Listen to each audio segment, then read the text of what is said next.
Good evening, friends. Today I am going to talk about artificial intelligence and its applications in cyber security. Before I proceed with the presentation, let me introduce myself. I have done my BTech from IIT Delhi, MTech in Systems and Management from IIT Delhi, and doctorate from Department of Management Studies, IIT Delhi.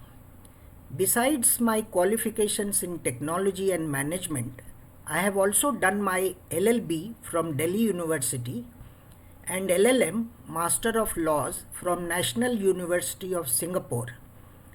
Currently, I am a lawyer practicing in corporate law, digital laws, and other areas of law. I have also been an adjunct faculty of artificial intelligence at IIT Delhi. Besides my earlier stint in Government of India, where I last worked as Additional Director General in Directorate General of Systems, and I was also a member of the high-powered Committee on Computerization in Ministry of Finance. I have written many articles in various newspapers on technology and management. So this presentation on cyber security is divided into three parts. Part A discusses about the general introduction on this subject and their various implications. Part B talks about applications of artificial intelligence in cyber security, both by the hackers and the cyber security systems providers. Part C is all about various service providers and startups working in this area. In Part A, my presentation is divided on various issues which I have highlighted here, but without elaborating at length, I will proceed with the subject matter. You know the importance of cyber security in today's world. Hardly a week passes by where we have not noticed any major attack. The last one, just last week, happened in the USA. The Colonial Pipeline Company was virtually shut down. There was a ransomware by certain hackers, which is believed to be a professional hacker group called DarkSide, and this ransomware attack came for a company which is providing major resources to the various airports. Common man, it is running their pipeline from east to west, running into 8,850 kilometers.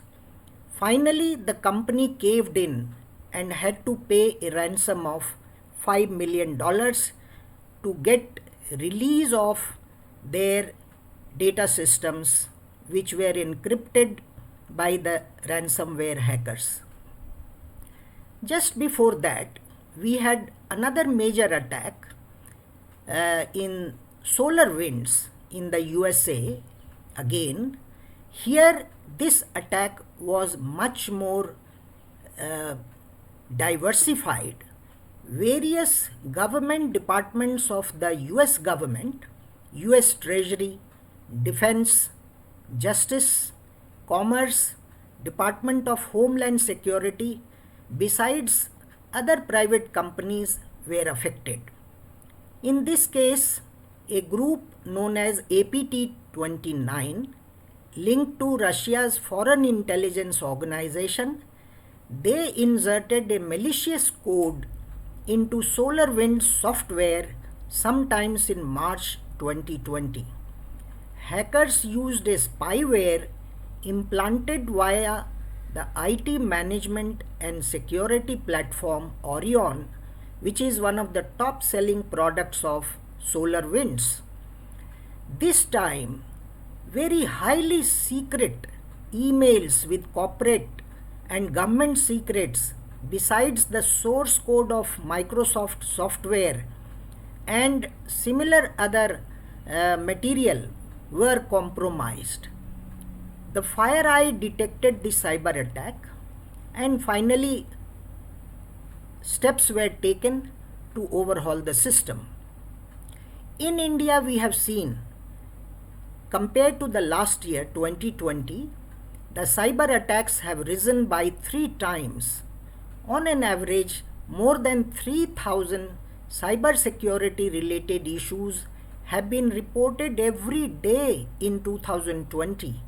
This is more than 3 times from the previous year and more than 20 times compared to the reportings in 2016 as per government data. In 2020 alone, more than 1.16 million cases of cyber attacks were reported.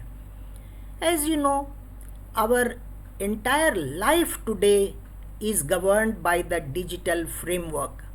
No matter what you talk about, banking transactions, health infrastructure, city infrastructure, share trading, online purchase of groceries, hacking of military hardware, weapon systems, self-driving cars tomorrow, autopiloted planes, nuclear reactors, industrial robots, communication systems, you name it, and different activities, different verticals are all affected by the activity of hackers group. Cyber hacking has turned into a kind of nuclear weapon. It is a very low cost operation for the hackers where rewards are huge. Every day on the other hand, the digital services providers are also simultaneously fighting in real time to meet the challenges posed by the hacker groups. You can see certain data. More than 50 apps with a malware called Judy were downloaded by users, which made use of devices for false clicks in online advertisement. Google had removed 700,000 bad apps and 100,000 developers from Google Play for security reasons. Today, the capacity of certain countries like Russia, China, US, and certain countries of Eastern Europe, they have developed very vast capability to run cyber attacks.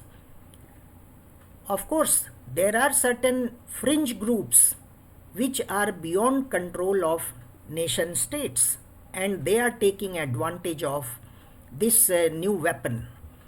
If you look at the losses, the total losses in 2020 exceeds 1 trillion as compared to just 600 billion in 2018 as per data by McAfee.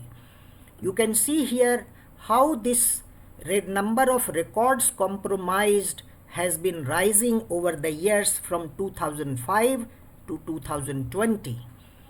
So in nutshell, today while our economy is getting more and more digitalized, the cyber hackers simultaneously are getting more and more active, and the service providers, the business industry is also making attempts to beat the cyber hackers in their own game and secure their networks, secure their devices and other systems in the whole digital framework.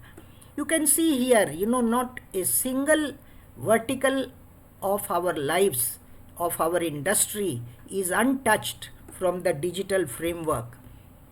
You can see here banking, healthcare, manufacturing, consumer trade, energy, education, communications, insurance, transportation, sports, all are now impacted by digitalization, and huge data is being collected.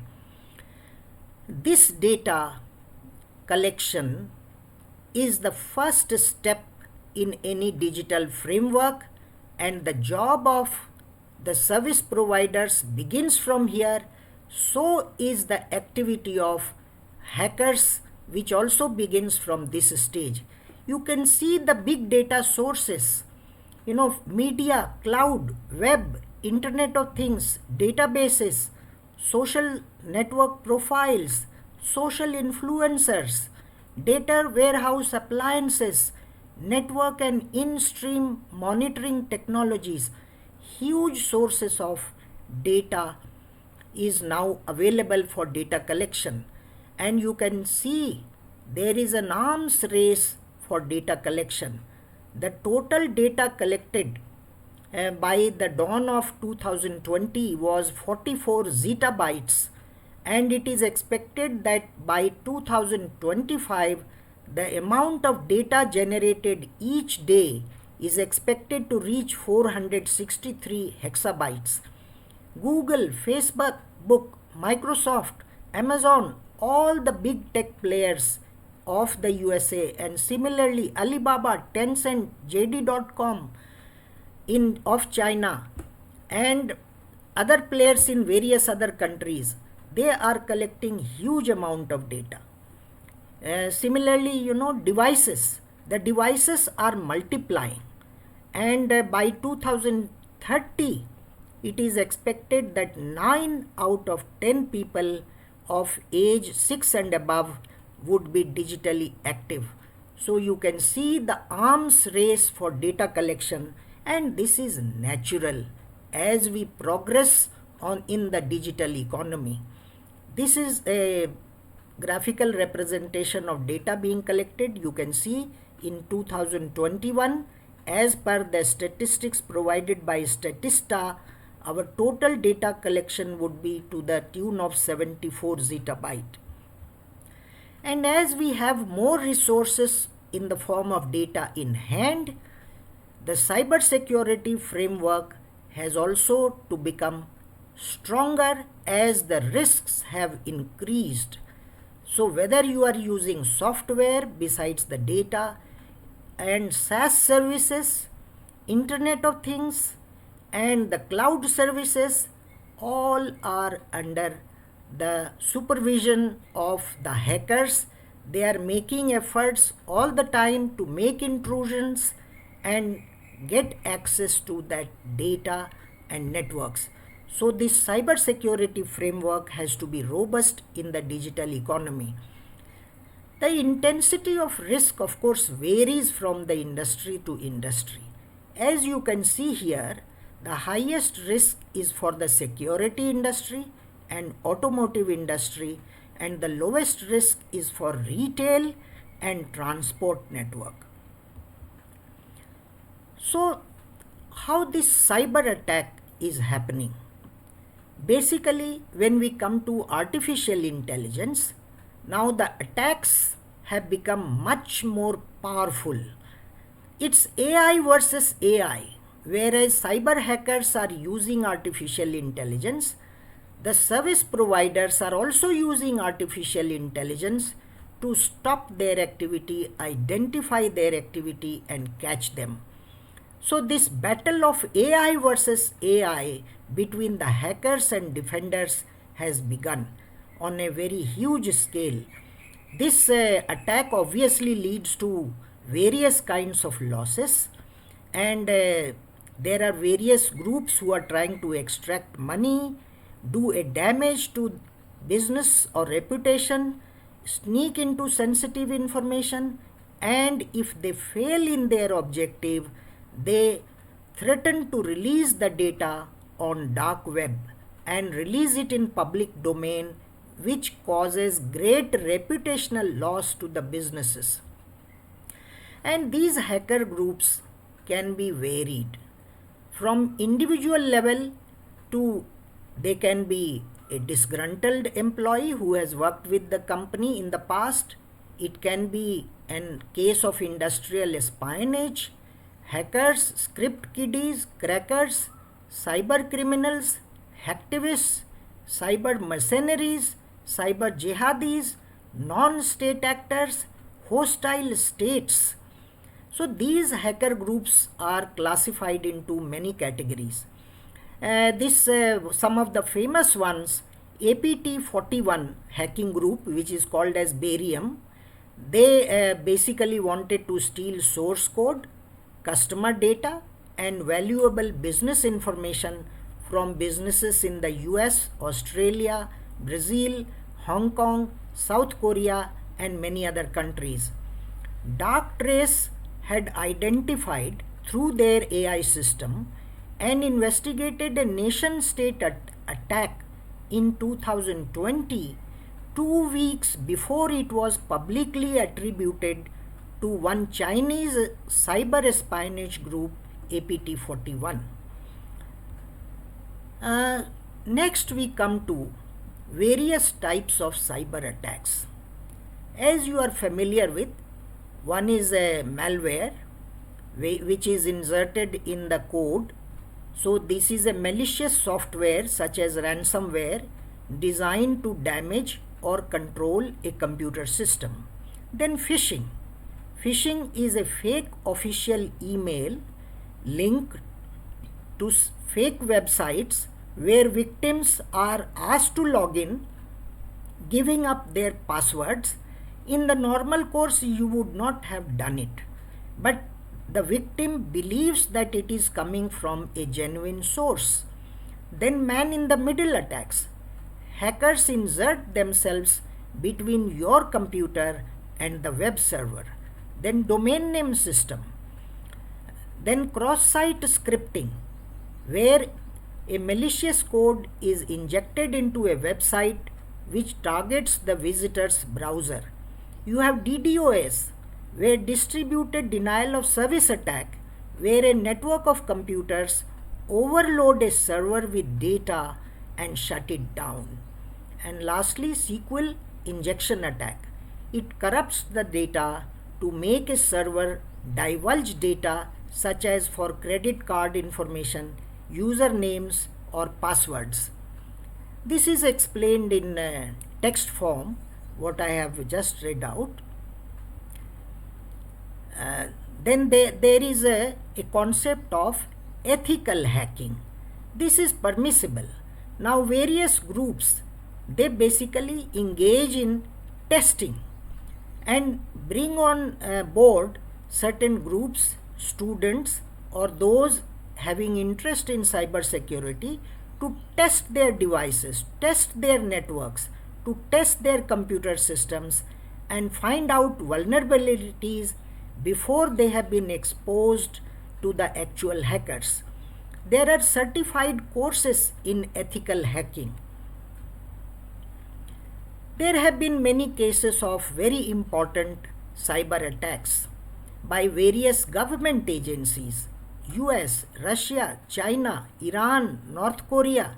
At various times they have conducted, denial of service attack, sleeper malware, phishing attack, tricking radars, and sabotage of infrastructure.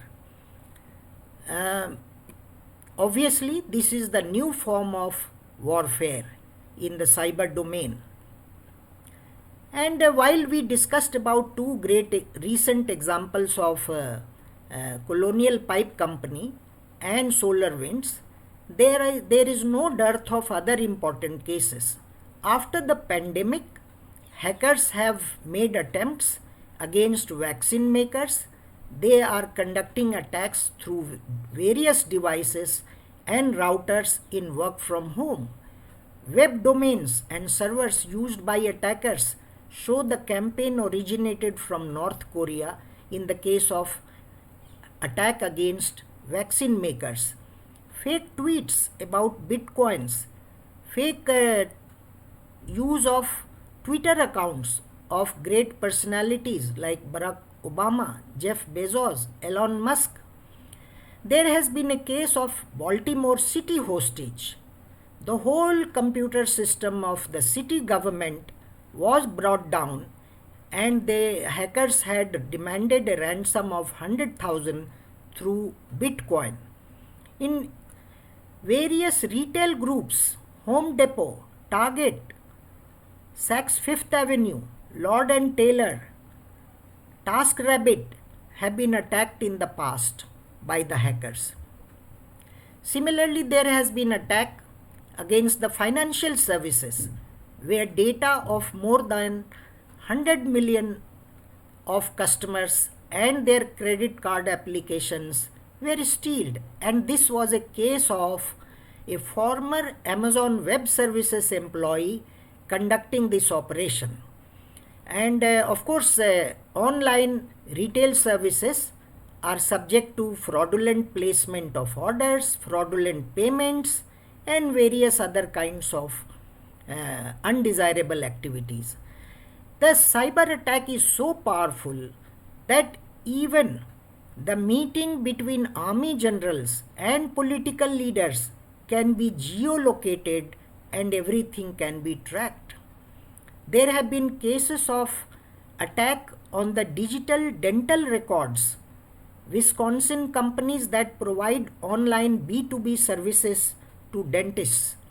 So various kinds of attacks have been seen in the past by the various hacker groups.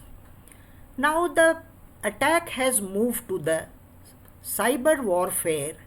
As you know, countries are modernizing their armies, military, and engaged in activities relating to cyberspace.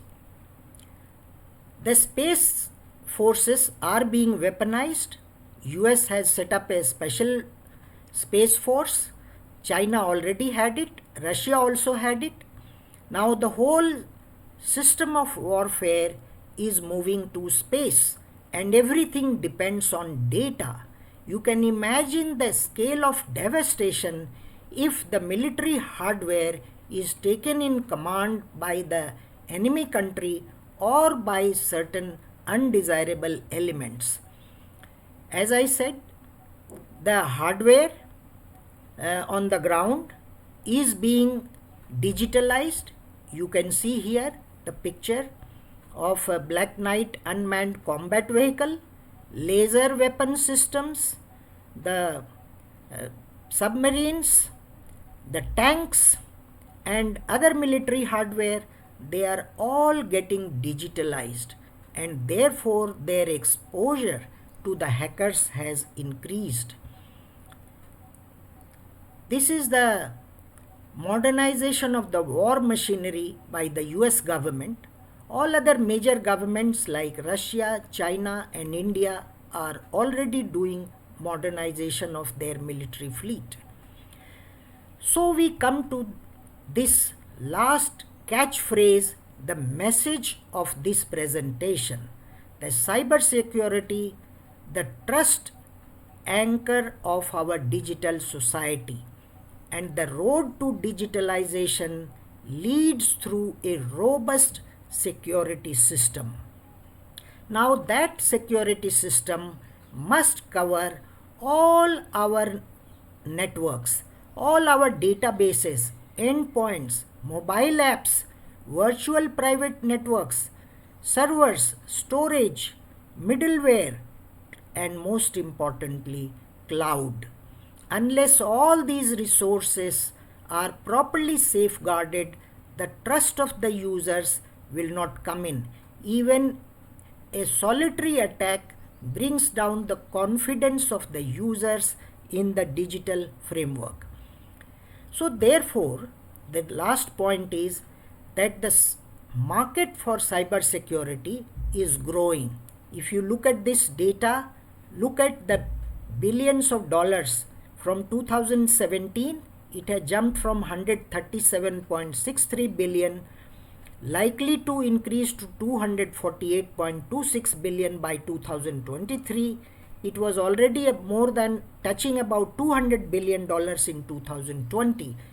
So therefore, there is a great scope for service providers to catch this market and provide robust security services. Now, what are these different areas? As I said, all our digital assets have to be safeguarded. So you have this market for cloud security, data and information security, network security, anti-phishing tools, and endpoint detection and response EDR system. The highest growth, of course, is in cloud security system, as you can see here. Then we can make out very easily that post-pandemic, the market for cyber security has grown more rapidly.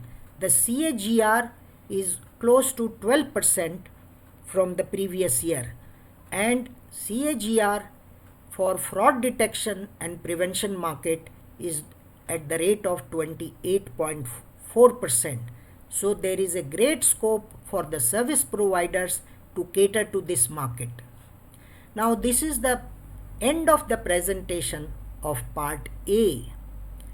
Next time we will talk about applications of artificial intelligence in cybersecurity and how both sides, that is the hackers and the defenders, are using AI to make their system more robust, while hackers are using AI to penetrate into systems more intelligently and more smartly.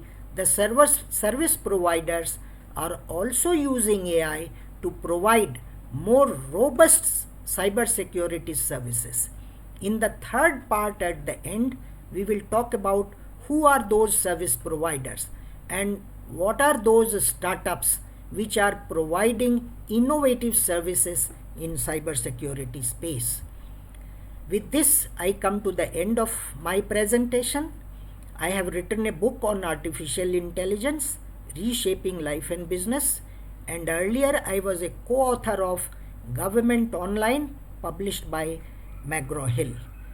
With this, I come to the end of this presentation, and I thank you very much for listening to me patiently, and I look forward to your joining me for the next part of my presentation on the topic.